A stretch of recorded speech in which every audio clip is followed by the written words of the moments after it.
Você está ouvindo o podcast da Genial Investimentos. Fala pessoal, bom dia. Começamos aqui mais um Morning Call. Nesta sexta-feira, dia 26 de maio, eu sou o Felipe Vilegas, estrategista de ações da Genial Investimentos. Bom pessoal, para esta sexta-feira, nós temos então bolsas europeias e futuros de índices de ações nos Estados Unidos, operando aí próximos da estabilidade. Na Europa, nós temos Londres subindo 0,11, Paris na França subindo 0,08, Frankfurt na Alemanha queda de 0,04. Futuros norte-americanos, S&P caindo 0,04, Dow Jones caindo 0,06 e a Nasdaq subindo 0,11. Olhando aí então para os destaques do dia, nós temos apenas aí os sinais de que os negociadores nos Estados Unidos estariam se aproximando de um acordo sobre o teto da dívida norte-americana. A princípio, existe um sentimento aí de que esse acordo já está começando a se formar para a elevação do teto da dívida nos Estados Unidos. Inclusive, aí o Goldman Sachs sugeriu que o mais provável é que esse acordo seja alcançado no final do dia ou amanhã, permitindo assim então uma votação na Câmara dos Deputados nos Estados Unidos na terça ou quarta-feira da semana que vem. No entanto, como nem tudo são flores, o Partido Republicano alertou que ainda há muitas questões a serem resolvidas, apesar aí do avanço nos diálogos, ok? Para essa sexta-feira, pessoal, seguem também no radar a continuidade do movimento de alta do setor de tecnologia, que inclusive é o que está liderando os ganhos no momento aí na Europa. Eles que acabam estendendo aí a sua euforia de ontem, depois da divulgação dos resultados da NVIDIA, e que trouxeram também para o investidor essa percepção aí sobre inteligência artificial, e que isso vem chamando aí bastante a atenção no mercado no curto prazo. Mas fiquem atentos, pessoal, essas movimentações diante de um cenário ainda macroeconômico mais desafiador devem ser feitas com cuidado. As ações das mineradoras na Europa também seguem num dia mais positivo, influenciado aí pela alta do minério de ferro. Já eu falo um pouquinho mais sobre ele. Sobre a agenda econômica, pessoal, nos Estados Unidos, ela segue bastante carregada hoje. Acredito que é um dos temas que vai ser mais acompanhado pelo mercado. Às 9h30 da manhã nós teremos a divulgação do deflator do PIB, gastos e renda pessoal, pedidos e de bens duráveis. E, além disso, os dados da Universidade de Michigan, que inclui aí sentimento do consumidor e a expectativa de inflação, serão divulgados às 11 horas da manhã. Dados, pessoal, esses super importantes para o mercado entender os desafios do Banco Central norte-americano na condução da sua política monetária e também dados sobre o nível de atividade econômica nos Estados Unidos, beleza? Então, entre as 9h30 da manhã e as 11 horas, esses números serão divulgados. Então, muito provavelmente, a gente vai ter volatilidade, acredito eu, e por conta da representatividade e de como isso vai influenciar nas expectativas do mercado sobre trajetória de juros, principalmente nos Estados Unidos.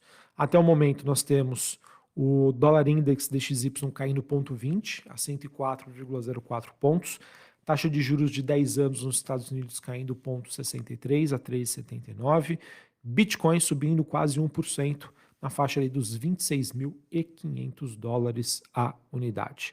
Acabei não falando, mas sobre as bolsas asiáticas, bolsa de Xangai na China, alta de 0,35%, Hong Kong queda de quase 2%, e a bolsa japonesa Nikkei subiu aí 0,37% nesta madrugada. Agora sim, pessoal, sobre as commodities. A gente tem o petróleo WTI negociado em Nova York subindo 0,5%, cobre avançando 1,78%, níquel subindo quase 2%, e o minério de ferro na China teve um dia bastante positivo. Em relação à movimentação das commodities, sobre o petróleo, essa ligeira alta ela acontece depois que ontem a commodity caiu mais de 3%, mercado que acabou realizando lucros depois que a Rússia sugeriu que a OPEP+, provavelmente não deve cortar a sua produção. Algo que foi especulado nas últimas semanas, depois dos pronunciamentos aí de um ministro saudita sobre a queda do petróleo e que isso muito provavelmente iria acarretar num corte de produção. A Rússia veio ontem e desmentiu aí essa informação, o que acabou levando aí a um movimento de baixa do petróleo que segue hoje em recuperação. Ou seja, pessoal, nenhuma novidade, uma correção técnica. Sobre o minério de ferro, pessoal, que só para vocês terem uma ideia, né, subiu mais de 5% na Bolsa de Singapura. Esse movimento, na minha opinião, ele também é técnico, né? A gente tem ainda uma queda semanal, mas que foi reduzida por essa movimentação. Outros metais industriais seguem essa movimentação positiva, mas, na minha opinião, também recuperando das perdas dessa semana. Pessoal, segue no radar ainda o nível de atividade do setor imobiliário na China, que, a princípio, aí vem dando sinais de maior fraqueza e que vai exigir aí do governo chinês maiores sinalizações de estímulos, né, para que a economia volte a crescer com consistência, principalmente o mercado imobiliário, algo, pessoal, que a gente ainda tem um viés um pouco mais negativo, então tome cuidado aí com essas posições, beleza? Falando sobre o Brasil, pessoal, não temos aí grandes novidades depois da aprovação do arcabouço fiscal, né, que agora se chama marco fiscal. Sobre a agenda do dia, a gente vai ter aqui no Brasil às 8h30 da manhã dados sobre as contas correntes aqui no Brasil e investimentos, né, estrangeiro direto. Acho que é super importante para o mercado entender como está o fluxo, né, de investimentos, de direcionamento aqui para o Brasil. Esses dados serão divulgados às 8h30 da manhã. E além disso, pessoal, olhando para o noticiário corporativo, nós tivemos o Conselho da CVC nomeando o Carlos Volbert como, de novo, diretor financeiro e de relações com investidores a partir do próximo dia 29 de maio. Ele que já tem experiência como CFO da Iven e na sua controlada Melnick desde 2020. Então, o CVC aí agindo rapidamente para nomear, né, um nome de liderança aí depois da saída do CEO e do CFO.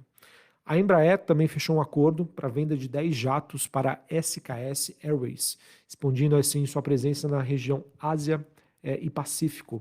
O anúncio foi feito durante a cerimônia, né, que envolveu aí diversas exibições ligadas à parte internacional, marítima, aeroespacial. Notícia, então, positiva e construtiva para a tese de longo prazo da Embraer. E, por fim, pessoal, nós tivemos a Petrobras, ela que solicitou uma reconsideração ao IBAMA após a negativa da licença ambiental para a perfuração do bloco FZA-M059, ele que está localizado a cerca de 175 quilômetros da costa do Amapá.